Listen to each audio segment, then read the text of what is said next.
Salam sejahtera, saudara-saudara yang dikasihi Tuhan. Kembali pada saat ini mari kita akan merenungkan firman Tuhan yang saya beri judul Manfaat Penderitaan. 2 Korintus 1 ayat 3 dan 4 dikatakan demikian, terpujilah Allah, Bapa Tuhan kita Yesus Kristus, Bapa yang penuh belas kasihan dan Allah sumber segala penghiburan, yang menghibur kami dalam segala penderitaan kami, sehingga kami sanggup menghibur mereka yang berada dalam bermacam-macam penderitaan dengan penghiburan yang kami terima dari Allah. Mari kita berdoa. Bapa di dalam Tuhan Yesus Kristus, kami datang kepadamu.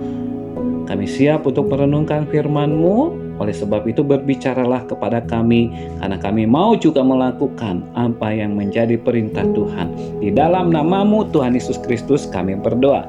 Amin. Manfaat penderitaan. Saudara yang dikasihi Tuhan, coba saudara jawab pertanyaan berikut.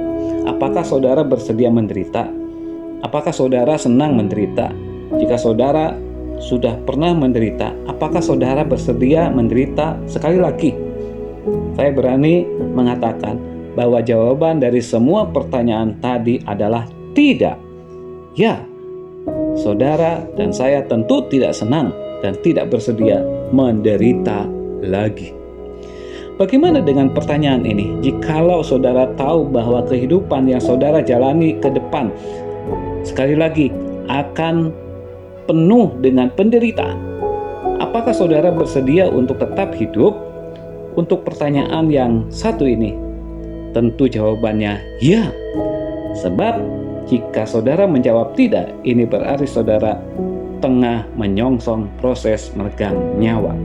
Jadi, jika penderitaan tak terelakkan, mengapa saudara tidak menerimanya sebagai sahabat yang bakal bersama-sama hingga ajal tiba? Ya, mengapa tidak menelaah manfaat dari penderitaan? Manfaat terbesar dari penderitaan yakni untuk mendekatkan diri kepada Tuhan. Ada kata-kata yang berbunyi demikian, adalah masalah yang mendorong orang untuk datang kepada Tuhan, bukan sebaliknya. Paulus sendiri berulang kali menginstruksikan orang percaya untuk tetap bersukacita, bergembira meski di tengah menderita. Maksudnya, bersukacita di sini bukan berarti memaksakan penderita untuk terus-menerus tersenyum, seolah-olah semuanya baik-baik saja, melainkan dengan tetap di dalam Tuhan, maka ada keyakinan dan pengharapan bahwa penderitaan itu akan berakhir. Seperti syair milik seniman Eros Jarot, badai pasti berlalu.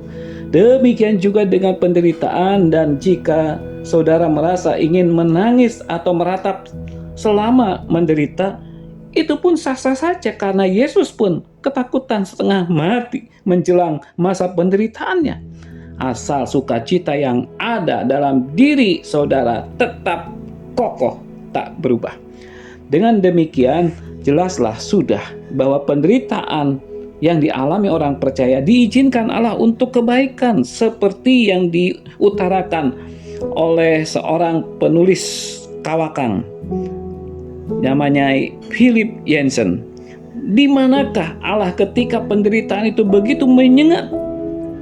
Ia ada di dalam kita untuk menghasilkan yang baik dari yang buruk, bukan sengaja menciptakan kesakitan untuk menghasilkan kebaikan, sama sekali tidak. Dan jika saudara tengah menderita kini, biarlah kita ingat kepada 2 Korintus 1 ayat 3 dan 4 sebagai berikut.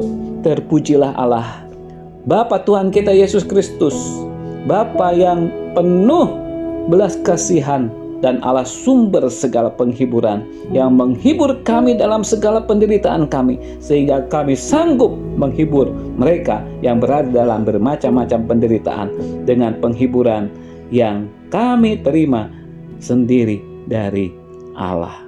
Mari kita berdoa. Bapa di surga, terima kasih untuk renungan ini. Oleh karena kami percaya kepadamu dan Engkau sungguh menunjukkan belas kasihan kepada kami, dan kami tahu Engkaulah sumber penghiburan.